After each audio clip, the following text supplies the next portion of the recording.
I am brewing in the gut of the Petsmart, and all of me are howling for release. I am behind the counter at the Petsmart, and I can pet smart. I am the smartest pet petter and the sharpest wet pet wetter. I am here for you, and you will not know how much I am here for you until you ask me to leave, and I can't. My name will be Biome, and I will become hot, hot, sticky, sticky living puddle.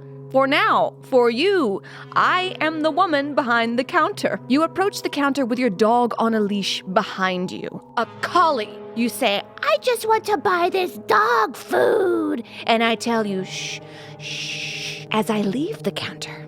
Buddy, listen here. I gotta say one thing. I love your dog. I'm crying as I say it. I love your dog. I take the leash from your hand and steal from you your dog. The way I'm running and how dirty my ass is. You learn one thing quick. I am not supposed to be at Petsmart. I am not supposed to be behind the counter in the clothes of the smart petter, but my cousin died. She worked at Petsmart, so now I have become her in more ways than one. But we've always been that way, because my dead cousin and I are sisters and cousins, both. But really, something in between. My family fertilized itself like a sinner's garden. From that yeasty soil grew rotten tomatoes, and one of them is named me. I know what you're wondering. How did cousin's sister die? Well, let me tell you this. There's a box in my basement labeled Sister. I looked at it for days. Then I crossed off Sister and wrote Cousin. And that I crossed out them both, because that would just make it too obvious for the cops which box holds her body. What's left of it anyway, her clothes, a few of her bones that I had too many of already. Stacked among the other boxes, she will be impossible to find. By then, the police will get tired of all the DVDs of hit American crime dramas. I know what you're thinking. What did you do to her? I'll tell you now. I arrived at her house soaking wet, which confused her because it wasn't raining. Come in, she said. It wasn't until I got inside she saw it was not water, but blood and gasoline. It wasn't until I got inside that she saw the look in my eye.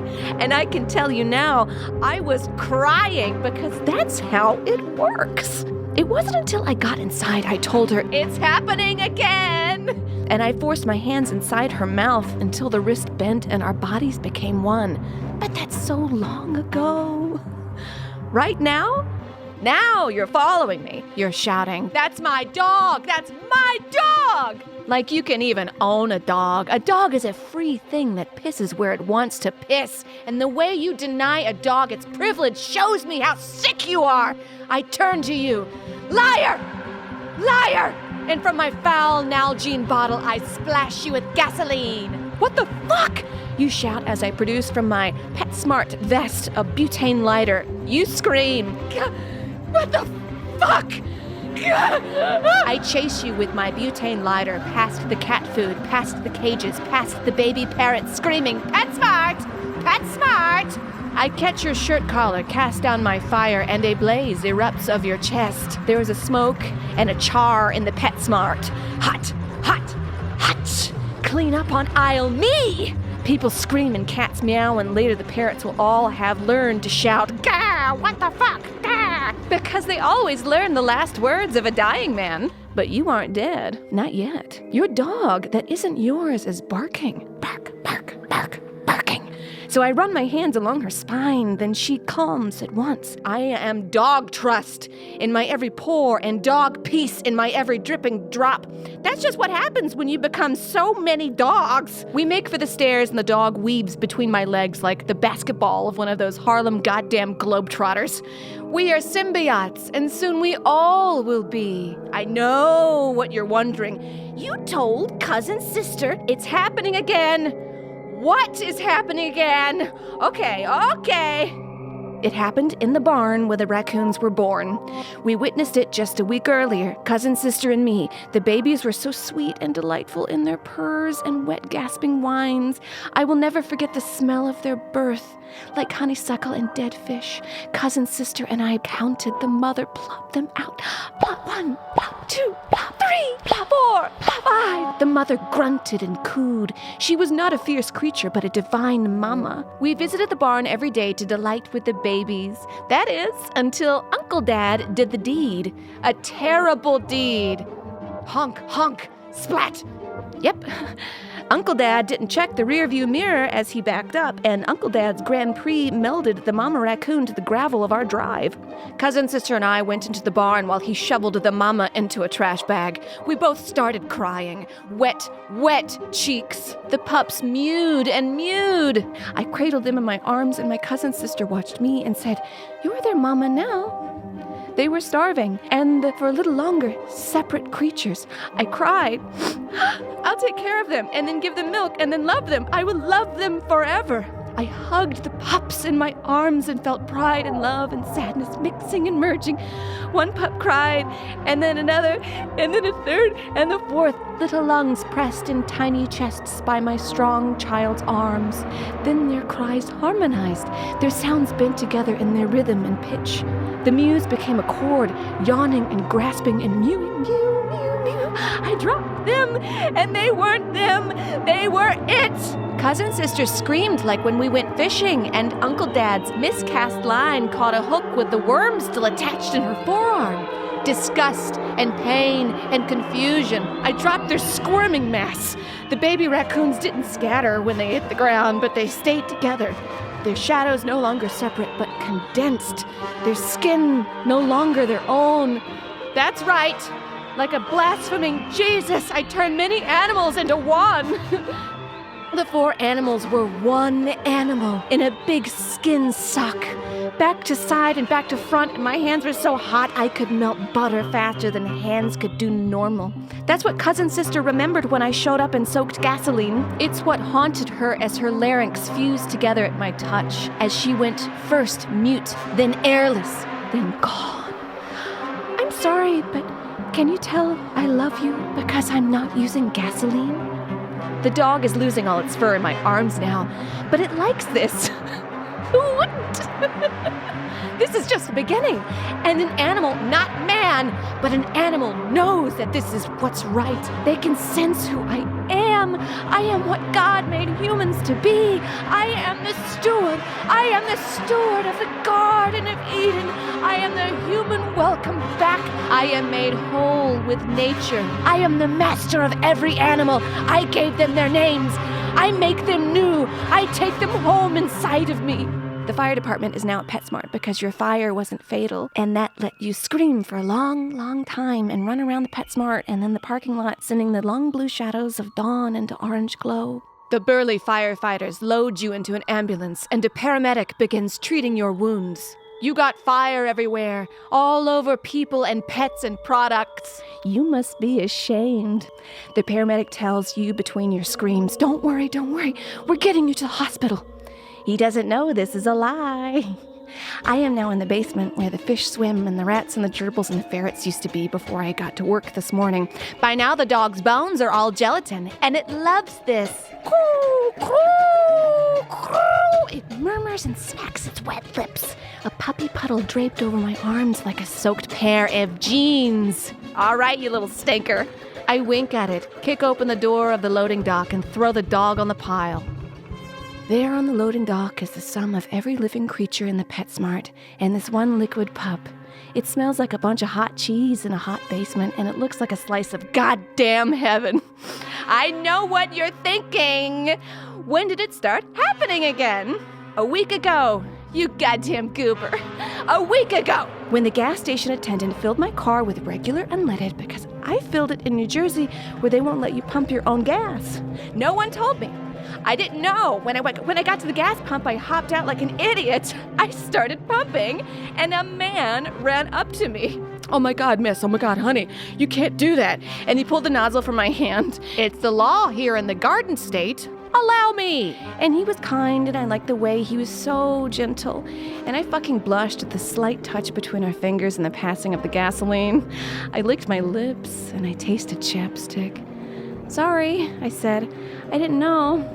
And he began to tell me, oh, it's nothing, with lust in his eyes when his cell phone rang. The Macarena interrupted our tender moment, our spark. He tapped a button through his pocket with a smirk, and it went silent.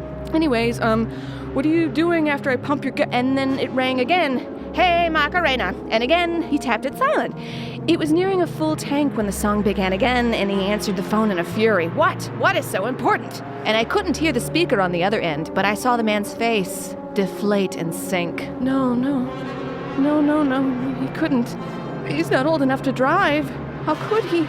And he began to weep uncontrollably. No, it's not right. It's not right. He's too young. He's too young. You can't do this to me, God. You can't do this to me, God. I hate you. No, God, you can't do this to me, God. He collapsed into my arms and I burst into tears with him. A total stranger. Yet I shared his pain with him. I felt his anger, his desolation, his blood and his cells and skin, each mingled with my own. I felt his hair growing in his body, out of his pores, in my own skin. Felt my hands brush through his hair on my scalp. Felt his tears fall out of my eyes onto my blouse, cooling his skin. Our touches mingled together like the cut of metal coils of a hot-wired Chevy Malibu, sparking ignition in the hands of a hot-blooded thief. I felt fury and rage and nameless desolation and how uncomfortable testicles are between the pleats of a pair of chafing slacks. And that's when he really started screaming. Ah! Yeah. Our skin fused together like two people in one big sweater. He thought he was upset about losing his dog or little brother, never got to ask him which. I felt what he felt. I shared what he shared. I cried with him. And in that moment, we were more than cousins or sisters. We were twins. And I did what I did the first time.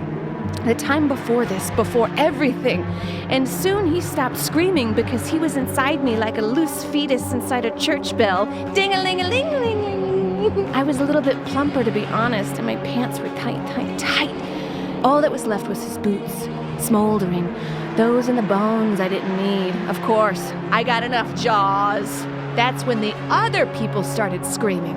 People in their cars, the other gas attendant. They weren't sad at all. I couldn't relate to them. So I went to my glove box, I found my butane lighter, then I did what you do with gasoline.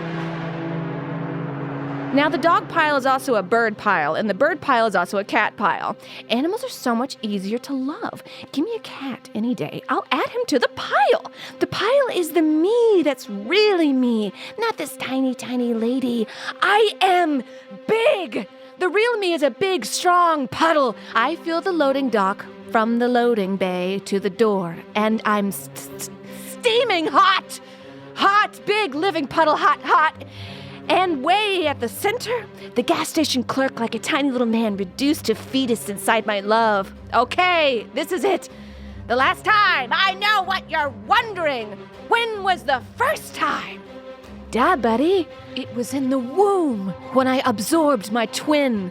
I don't remember it, but Mama told me all about it. Yeah, we went to the doctor 1 month and they said, surprise, you got twins. Then we went back again and yup. Sorry, ma'am, but 'twarn't twins no more. You sucked him right into you. That's why you got so much moxie, 'cause you're twice the tot. Now come and drink your fox milk. Now that I'm 30 times the tot, and also all the dogs, birds, cats, fish, rodent, bees, ants, and a single solemn chimp, I teem. But I let the me that's in such a tiny human being body run free, because you can't just show folks a hot puddle. You gotta let them love you.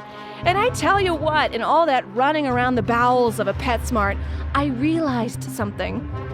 I love you. Yes, you. Who? Duh, buddy. The man I just set on fire. Jesus! When you came up to the cash register, I just want to buy this dog food, I felt a spark. Didn't you? I don't know. It was like this deep connection, bigger than being cousins, that's for sure. And it took until just now for me to realize it. So I leave the basement. I walk past the firefighters putting out the rawhide blaze. I walk past the ambulance driver treating a woman who inhaled the smoke of cat litter and mice flesh. I walk outside and I can hear your heartbeat, as loud as my own in my own ears. We must have merged already. I can feel you.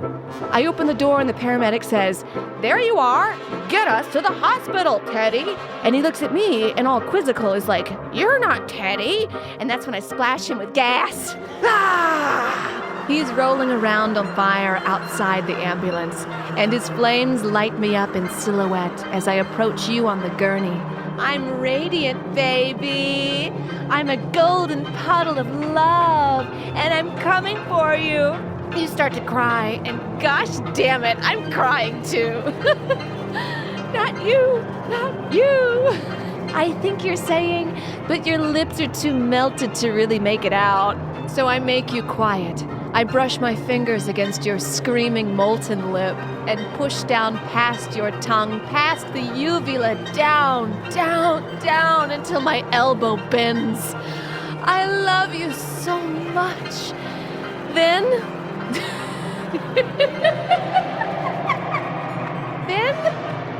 we get down to puddling.